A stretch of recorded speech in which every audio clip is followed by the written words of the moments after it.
Vamos a ver los efectos de campos magnéticos en órbitas atómicas. Esto va a ser una perspectiva en principio clásica. Vamos a suponer entonces que tenemos un electrón en un átomo que va a tener spin, o sea, lo tomamos como que tiene un giro intrínseco y además da vueltas alrededor del núcleo.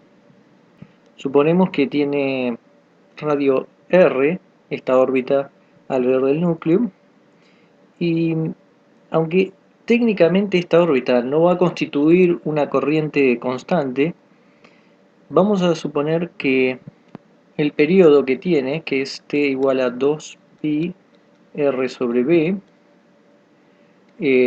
va a ser tan corto que a menos que uno lo mire realmente rápido, esto va a parecer una corriente constante.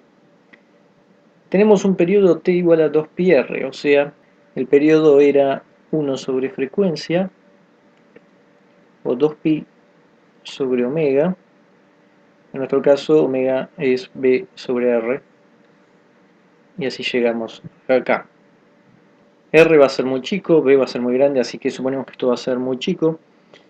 Tenemos que el I, la corriente, va a ser igual, si tomamos la definición, lambda por b, si bien no tenemos una densidad de carga lambda, lo que vamos a tomar es E con un menos para decir que tiene carga negativa, sobre 2pi r, referente al círculo, y B, el B que teníamos del periodo, y uno puede escribir esto como menos C sobre T. Dando vuelta a esto, queda ahí. Así que de esta forma tenemos la corriente que tendría la órbita del electrón. Para el momento dipolar traemos justamente el que era para el bucle circular, y pi r cuadrado, y en este caso en z versor. M entonces es, como dijimos, y pi r cuadrado es en z versor también, pero en nuestro caso el I lo tenemos, menos E sobre T, o de esta forma, es decir, que M va a ser igual a, ponemos esto, menos E 2pi r b pi r cuadrado z versor, y acá podemos cancelar el pi, un r con el cuadrado, quedando entonces menos E sobre 2 b r z versor. Como tiene un menos está apuntando para abajo, así que acá lo tenemos graficado de esta forma, o sea, sale hacia abajo, y como cualquier otro dipolo magnético, este va a estar sujeto a un torque m por b. Esto habíamos visto en torques y fuerzas en dipolos magnéticos, habíamos llegado a la fórmula justamente m por b para el torque debido a un campo magnético externo, y por lo tanto lo podemos aplicar acá también, porque solo hace falta prender algún campo magnético externo y ver qué sucede con el sistema. Sin embargo, va a ser difícil que ocurra el torque como lo vimos en el caso general, alineándose con el B, obteniendo lo que tenemos como paramagnetismo, porque antes de que eso ocurra, va a cambiar el spin. Eso ocurre muy fácilmente y ahí nos cambia el sistema entero. Entonces la contribución orbital al paramagnetismo va a ser muy chica, pero hay un efecto más importante que vamos a ver ahora sobre el movimiento orbital, que es cómo cambia la velocidad del electrón. Esto va a depender de la orientación del campo magnético. Lo que vamos a hacer es igualar la fuerza coulombiana con la aceleración centrípeta, F igual m por a.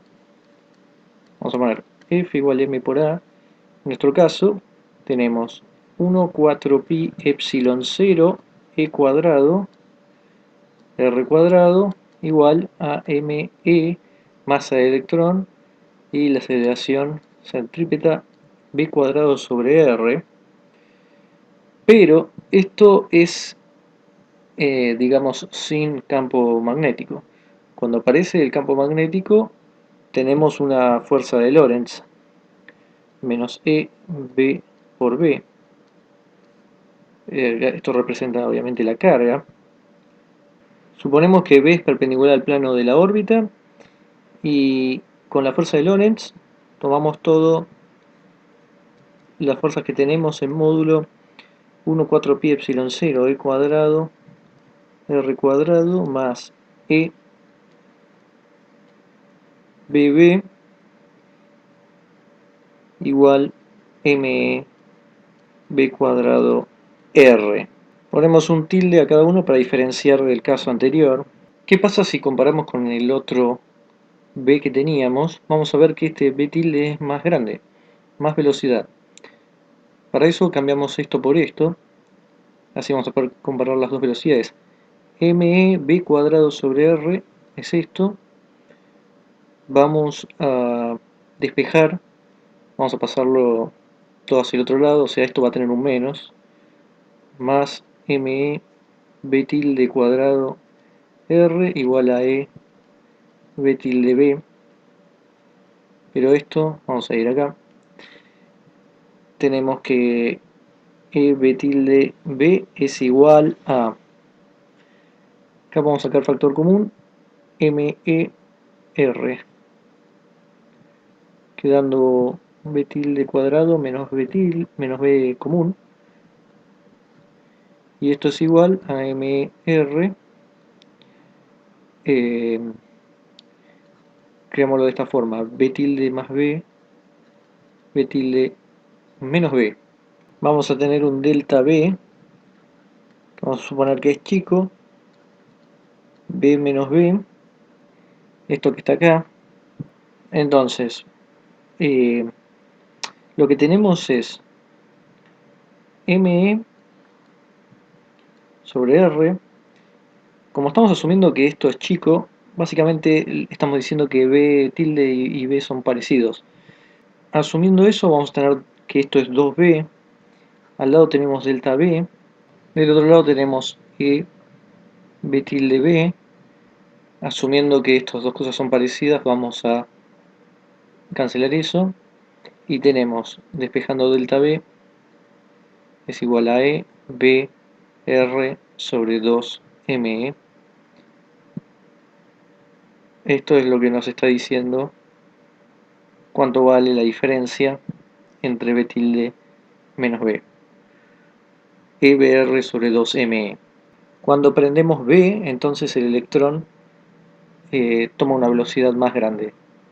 La diferencia de velocidad es esta, EBR sobre 2me. Un cambio en la velocidad orbital significa un cambio en el momento dipolar. Teníamos este momento dipolar y el cambio lo podemos ver con el cambio en velocidad. Este era el momento dipolar que teníamos, el cambio en velocidad es este, entonces el cambio, vamos a ponerlo así, de momento dipolar es poniendo el delta B y queda de esta forma. Traemos esto acá y queda menos c cuadrado r cuadrado b, que está en z versor, sobre 4me. Es importante ver el cambio en m, es opuesto a la dirección de b que está en z y acá tiene un menos.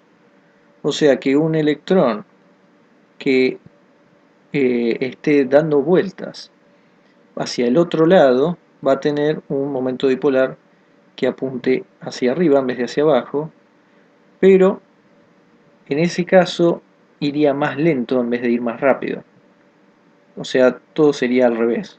Entonces, aunque aparezca un menos en B yendo hacia el otro lado, el delta B también va a ser negativo y va a compensar los signos, va a hacer que el delta M siga siendo opuesto al B.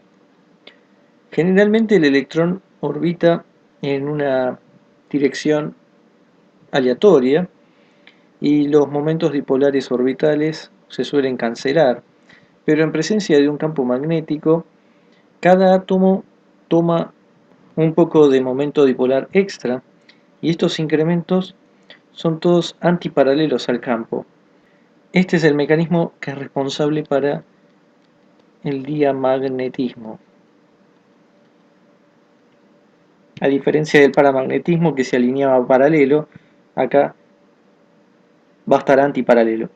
Esto es un fenómeno universal, afecta a todos los átomos, sin embargo es mucho más débil que el paramagnetismo y por lo tanto solo se observa en átomos que tengan número par de electrones, donde no va a haber paramagnetismo. Habíamos dicho que el paramagnetismo ocurría más que nada en átomos o moléculas con un número impar de electrones, donde ese electrón extra que no tenía un par era el que estaba sujeto al torque magnético y era importante para el paramagnetismo. En este caso, con un número par se neutraliza la parte paramagnética y el diamagnetismo, por más que sea más débil, va a ser más importante.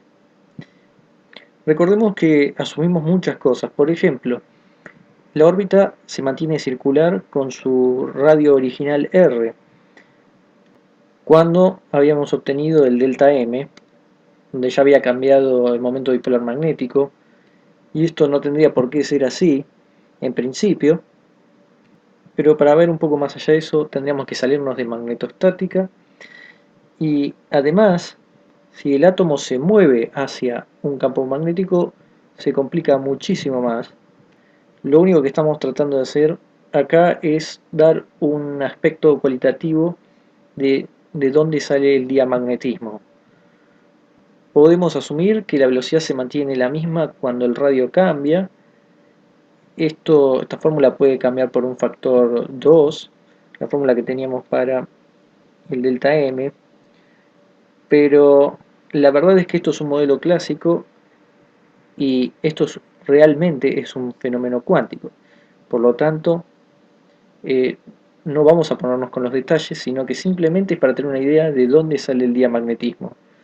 Es el hecho empírico que los materiales diamagnéticos tienen los momentos dipolares magnéticos alineados opuestos o antiparalelos a el campo magnético.